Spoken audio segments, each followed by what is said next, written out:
కోళ్ళు బోరలెండిపోతున్నప్పుడు డీవార్మింగ్ చెయ్యొచ్చా? చేయకూడదా? అని చాలా మందికి డౌటుంటది. కోళ్ళకి డీవార్మింగ్ అనేది బోర్లెండిపోయిన ప్రతిసారి చేయకూడదు. ఎందుకు చేయకూడదు అంటే, కోడి నులుపురు కారణంగా బరువు తగ్గిపోతుందా?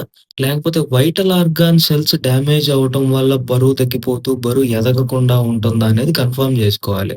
సపోజు వైటల్ ఆర్గాన్స్ కంప్లెయింట్ అంటే, కోడి యొక్క బాడీలో ఉండే లివరు, కిడ్నీసు, ఇంటెస్టైను, ప్యాంక్రియాస్, స్ప్లీను, ప్రొవెంట్రిక్యులస్, గిజర్డ్, సీక వీటన్నిటిని వైటల్స్ అంటారు. వైటల్ ఆర్గాన్స్ అని, ఇంటర్నల్ ఆర్గాన్స్ అని, విసరల్ ఆర్గాన్స్ అని అంటారు. సో, ఈ ఆర్గాన్ యొక్క ఫంక్షన్స్ స్లో అయినప్పుడు ఆటోమేటిక్‌గా ఆర్గాన్స్ యొక్క సెల్స్ డ్యామేజ్ అయినప్పుడు ఫంక్షన్స్ స్లో అయితాయి.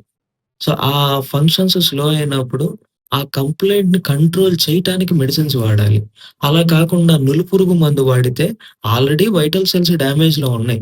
అలాగే మనం ఇచ్చిన నులిపురుగు మందు యొక్క టాక్సిసిటీ కారణంగా ఆ డ్యామేజ్ ఇంకా ఎక్కువైపోయి కోడి తొందరగా చచ్చిపోద్ది. సో, అది వైటల్స్‌లో ఉన్న డ్యామేజా? లేపోతే నులిపురుగు కంప్లెయింట్ అనేది మనం ఐడెంటిఫై చేసుకొని దాన్ని బట్టి ఫర్దర్ మెడిసిన్ చేయాలి. అలా గాకుండా మన ఇష్టం వచ్చింది చేశామనుకోండి, మెడిసిన్‌కి రెస్పాండ్ అవ్వదు. కోడి ఉల్టా అయితది. సో, అనవసరంగా మనం కోడి నష్టపోతాం. సో, కాబట్టి ఈ తప్పు చేయమాకండి. ఇలాంటి మరికొంత ఇన్ఫర్మేషన్ తెలుసుకోవాలనుకున్నా, లేదా మీ కోళ్ళకేదన్నా అనారోగ్య సమస్యలొచ్చినప్పుడు ట్రీట్మెంట్ కోసం కాంటాక్ట్ అవ్వాలనుకున్నా, మీకు డిస్‌ప్లేలో కనపడుతున్న వాట్సాప్ నంబర్ ద్వారా కాంటాక్ట్ అవ్వచ్చు. వీడియో నచ్చితే లైక్ చేయండి, షేర్ చేయండి. Thank you so much.